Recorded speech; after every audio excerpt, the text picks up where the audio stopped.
There is one thing I've spoken about often, and I want this to get through to you. You see me look upstairs because the camera of the iPad is below because I'm charging the iPad at the moment, as you can see. So don't be distracted by that. From time to time I'm looking to the camera to address you directly, but okay. Satan sees potential. Think what I just said. Satan sees potential. He sees possibilities. He sees options. And he acts on those options. Satan, despite being the chief sodomite, is quite manly when it comes to taking his chances. Am I praising the devil? No, I'm just being plain to you here. What I mean is the following. If you have someone that grew up in a household that's broken, therefore they are dysfunctional, what does society do? Society labels an individual as annoying, as someone without boundaries, someone that's rude, blah, blah, blah, and people blame them. People blame them for not being able to please them. And so that individual can help they grew up in a dysfunctional environment. Now, when such things happen, instead of the community looking beyond and seeing, okay, this individual grew up in a very dysfunctional household, you know what? We're not going to blame this individual because the individual can't be blamed for that. We are going to develop projects to assist the individual to be delivered from what's haunting him or her. When we do that, we together as a community will all benefit. There are very few people thinking like this. Amongst unbelievers, there are some thinking like this, but it's very few people. Most people just want to be left alone.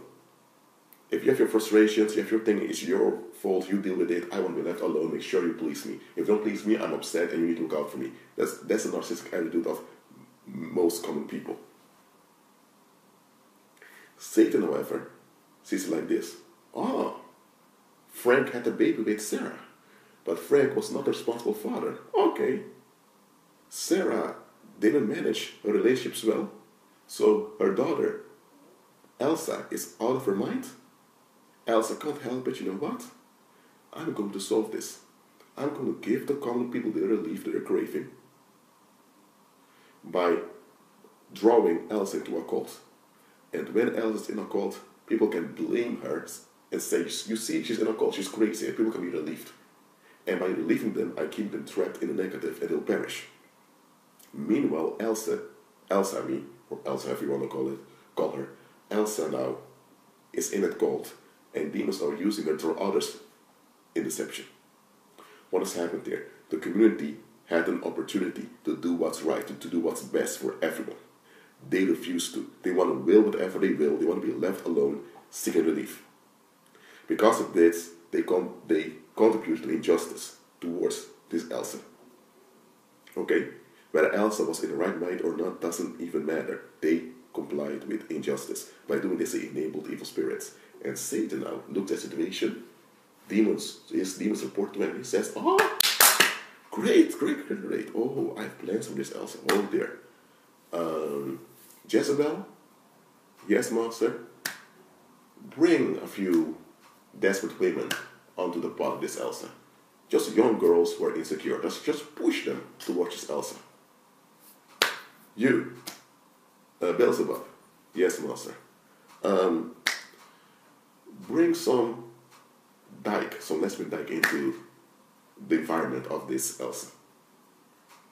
Then another chief demon asked Satan, Master, what are you planning?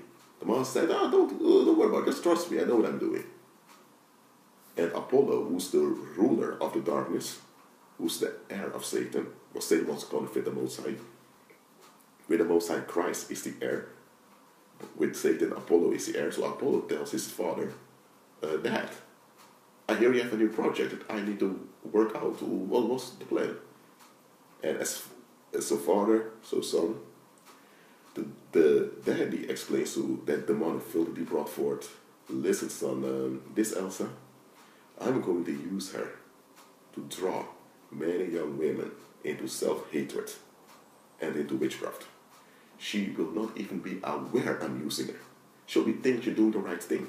And those pagan Christians will think they're agreeing with agreeing with Christ will point a finger at her and blame her, and this blame towards her will push her further into the darkness. Remember, she thinks she's doing the right thing, and now you have those pagan Christians putting negativity on her, so she's going to draw further away from Christ. And the psychic asshole doesn't want to know anything about it, just be left alone. So I make sure they get their relief, so they remain in darkness, and that's how they'll perish. And the Bible tells us that for thousands of years I've been ruling this world on your behalf, and you never stop to amaze me. Well thought. Well, that's how they probably would communicate one another, because demons like to boost, be proud. I didn't give this parable to highlight the demons, but that's how they do. They're quite manly when it comes to taking chances, seeing opportunities. So if Satan was on his way to lake of fire, if he's manly enough to see opportunities and to take them, why is it that believers, I'm not talking about, look, I said Satan was manly. What I mean is he's confident. And he shouldn't be confident at all. Especially, he should not be confident, but he's confident in taking his chances when it's opportunities to lead people astray. And he takes those opportunities. He does.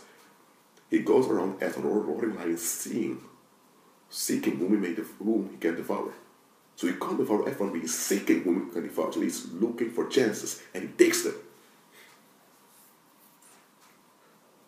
And then you have people that claim to follow Christ. And the only thing they do is to go to church on Sunday or on the Sabbath, and during the week just get along with the slavish yoke. And they don't confront anything. They only pray ritual prayer just to be relieved. And they don't want to be bothered with anything. Yet they shout, Christ Lord. Huh? How can you call Christ Lord as you don't trust him? You don't follow his footsteps. Look, what I mean is, believers ought to be confident in Christ, both male believers and female believers. And female believers are powerful also. Femininity is assigned by the Most High and is powerful when it's used in a Christ-centered way. So female believers ought to be confident in Christ also. They should be confident in their own abilities, in their own beauty, in their own strength. That's what the world is teaching them. They should be confident in Christ. That's where the femininity comes to. That's where the femininity is used the best way. But how can it be that the demons are more confident than people who claim to follow Christ? That's not right. I'm telling you, I create Christ. Be at peace.